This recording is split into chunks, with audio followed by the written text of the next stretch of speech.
Welcome to LDSBookReviews.com. My name is Ryan Daly, lover of books and the LDS community, and today we are doing At the Pulpit, 185 years of Latter-day Saint women at the pulpit. So this is a new book that's printed by the Church Historian Press. It's a book that's just come out. You should find it at Deseret Book. I really appreciate the Church Historian Press and them branching out. They have so many resources and available. Availability to them, and I think it's great that they're finding means and avenues to get those out. I love it.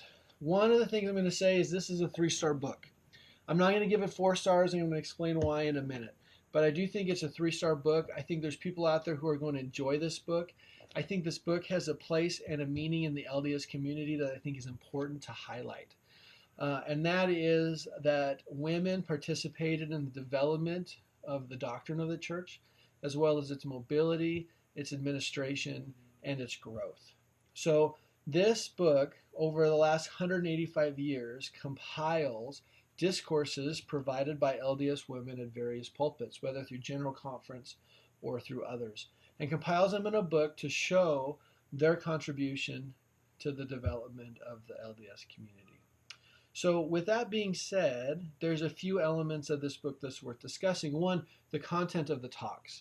Now, traditionally, I'm not a big fan of books that just are a collection of talks. In fact, if I get a collection of talks, I want them to be on a particular topic with a theme that's consistent, that draws me into it. But when I just get like best talks of the Latter-day Saints, I find that I don't actually get much continuity between the talks to keep me drawn in and to get me go through. I pretty much just have a neat little reference guide, right? And to some extent, that's where this falls short a little bit, is the only continuity is that it's just talks given by LDS women, right? And so it's really hard to jump in and to kind of maybe find a talk on a topic that's relevant or interesting. To find value in a lot of the talks, you've got to find value in them in the context of them coming from LDS women at the pulpit. So with that being said, I kind of struggle with it a little bit. However, the content of the talks are very good. There is an element where I feel like at the beginning of the text, they filled in talks that were more fillers than they were of rich content.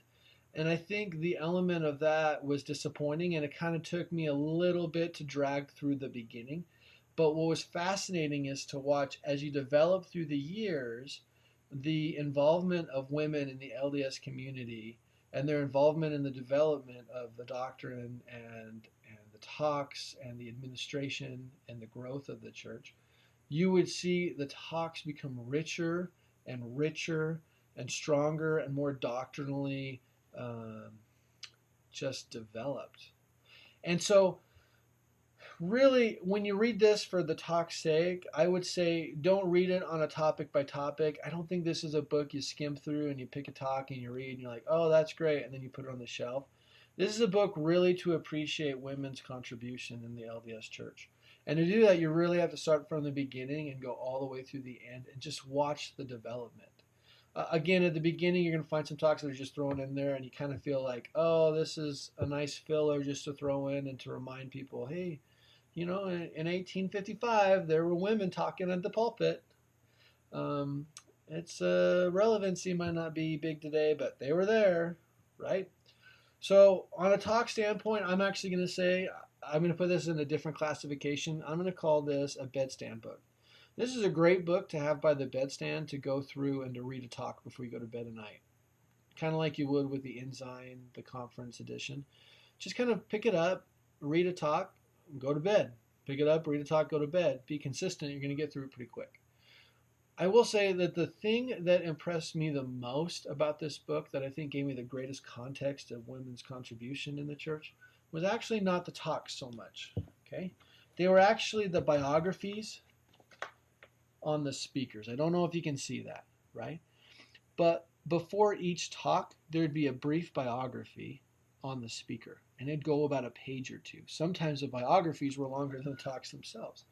But in the biographies, we got rich context into their life and their challenges, their contributions and their callings and the things that they did.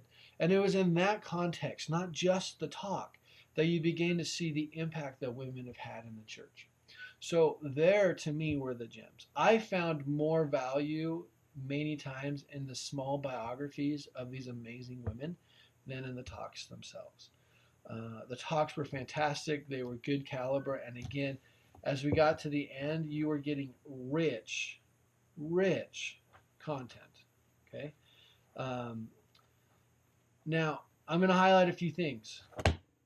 Some of the best gems. Lucy Mack Smith's talk previous to the Exodus with Brigham Young. Lucy Mack being there, first general woman in speaking general conference, saying, hey, you saints are about to head west and you think it's a hard thing. You don't know hard things. None of you knew my sons. None of you knew what they had to do. And as much as I don't know I'm heading over there with you because my family's here, my sons are buried here, don't tell me that what Brigham's asking you to do is hard. Oh, I loved it.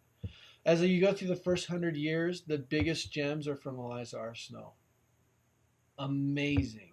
Amazing. And the highlights of these fillers, there's 2 or 3 talks by Eliza R. Snow that just remind you that she was phenomenal. Okay? It actually made me want to go find a good biography on her, at which I can't find one. So if anyone out there knows a really good biography, I've read the bookend ones, coffee table ones by Deseret Book. They all suck, all of them. They all highlight her poetry and they all make passive comments about how great she was. That's fine. Like I would love a solid biography on her if there ever was one. Again, I'm going to give this 3 stars.